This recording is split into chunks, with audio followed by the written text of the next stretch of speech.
ചന്ദ്രദിനവുമായി ബന്ധപ്പെട്ട കുറച്ച് കാര്യങ്ങളാണ് ഞാനും എന്റെ കൂട്ടരും നിങ്ങളുടെ മുന്നിൽ അവതരിപ്പിക്കുന്നത്.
യാത്രികനാണ്. 1961 വോസ്റ്റോക്ക് 1 വഴി ബഹിരാകാശത്തിലേറി സോവിയറ്റ് യൂണിയന്റെ ബഹിരാകാശ ചരിത്രത്തിന് തുടക്കമിട്ട വ്യക്തിയാണ്. വാലന്റിന തെരസ്കോവ ലോകത്തിലെ ആദ്യ വനിതാ ബഹിരാകാശ യാത്രികയാണ്. 1963 വോസ്റ്റോക്ക് 6 യാത്ര ചെയ്തു. പൈലറ്റ് അല്ലാതെ ഇരുന്നിട്ടോ പരിശീലനം ലഭിച്ച് അവസരം നേടിയ ആദ്യ വനിതയായിരുന്നു. സ്ത്രീകൾക്ക് ബഹിരാകാശത്തിൽ അവസരം ലഭിക്കാൻ വഴി തുറന്നു നൽകി.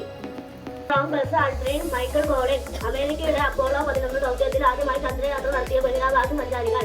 ആംസ്ട്രോങ്, ആൽഡ്രിൻ എന്നിവർ ചന്ദ്രനിൽ കാലുകുത്തിയപ്പോൾ മൈക്കൽ കോളിൻസ് പേടകത്തിൽ തന്നെ തുടരുകയായിരുന്നു.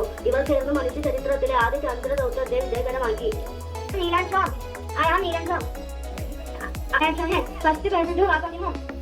ഇന്ത്യയുടെ ആദ്യ ബഹിരാകാശ യാത്രികനാണ്. 1984 സായൂസ് T-11 ദൗത്യത്തിലൂടെ ബഹിരാകാശത്തിലെത്തി. ഇന്ത്യൻ വ്യോമസേനയിൽ വിഖ്യാതമായ വിമാനായിരുന്നു. സാര ജഹാൻസെ അക്സ എന്ന മറുപടിയിലൂടെ പ്രശസ്തനായി.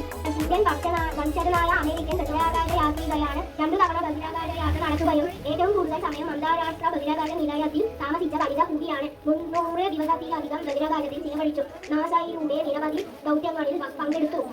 കൽപ്പന ചൗള ഇന്ത്യയിൽ നിന്നുള്ള ആദ്യ വനിതാ ബഹിരാകാശ യാത്രികയായിരുന്നു. 1997 നാസയിലൂടെ ആദ്യ ദൗത്യത്തിലേറി.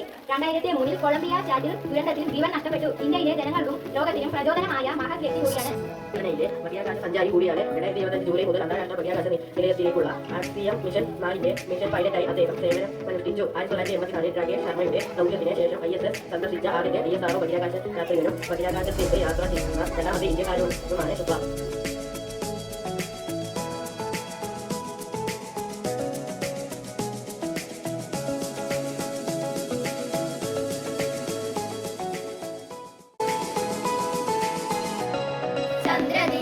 ചന്ദ്രദിനം ജൂലൈ 21 ചന്ദ്രനിൽ ആദ്യമായി കാൽപാദം വെച്ചത് നീൽ ആംസ്ട്രോങ് അല്ലോ.